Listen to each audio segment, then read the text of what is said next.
What's up everyone, Lion Roar here, and in today's video I'm going to share with you the top 5 graphic settings you need to change in Cities Skylines 2 to get the most out of the game.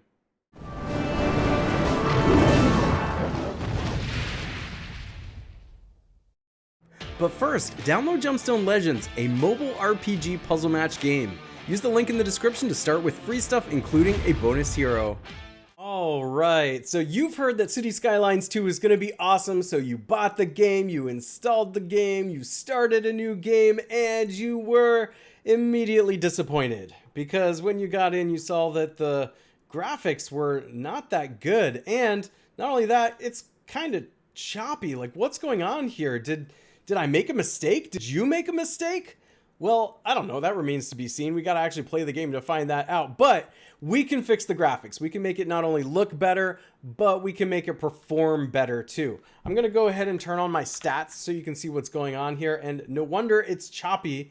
I've got like an upper mid-range kind of graphics card. It's an RTX 3080 made by NVIDIA.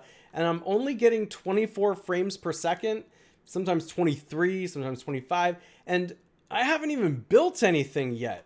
So let's go in here to the settings. I'm going to click escape, options, graphics, and I'm going to tell you the 5 things that everybody must absolutely change when you get into the game, whether you have a budget system or a high-end system. And the first one we're going to change is this VSync here. Make sure to uncheck that. That messes with not only how the game looks, but sometimes it can have an impact on the frames per second. Although I've seen some other settings have a bigger impact on the actual FPS. One of which is this depth of field mode. It's set to physical right now in my system. Go ahead and select disabled and watch what happens to the frames per second. Look at that just go up. In fact, I'm going to jump back into the game here. You can see that the frames per second isn't even really impacted by the menu. It's kind of cool that they did that, that when you're in the menu, the game is actually still running so that you can see the FPS change in real time. But now you can see this is at least a lot smoother. So let's go back into the settings here. The next one we're going to look at is dynamic resolution scale quality. Just make sure that is disabled. There was a mod in Cities Skylines 1 that had a similar name that made it so that you got a significant performance boost when you went into areas of the map that just demanded a lot from your graphics card and processor. But this one, it does not perform like that one, and it causes a lot of problems. It actually makes your game look really bad. So this one's going to affect the appearance more than the performance, but you should absolutely disable that one. The next one is this fog quality settings. And you're going to go ahead and just click disabled. It's actually going to change how the game looks.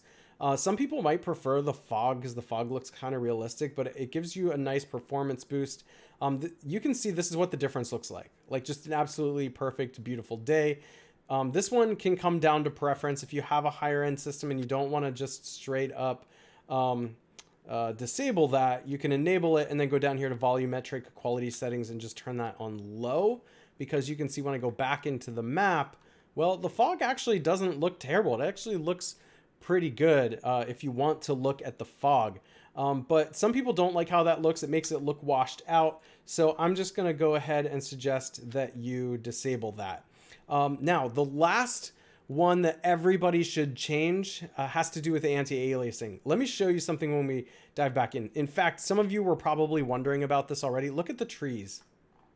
This looks so bad. What is going on? This is like, they're like flashing. It's like, what? It's something with the shadows, I think.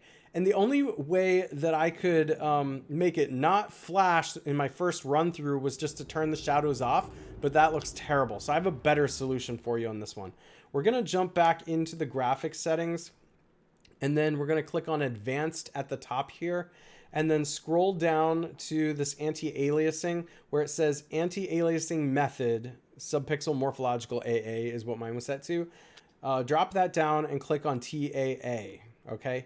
Once you do that, we jump back in and look at that. That is a lot better. Okay, this is already starting to look much, much better and perform much better. In fact, note the FPS. I'm already getting almost double, not quite double, but almost double of what I was getting before, and the game already looks so much better.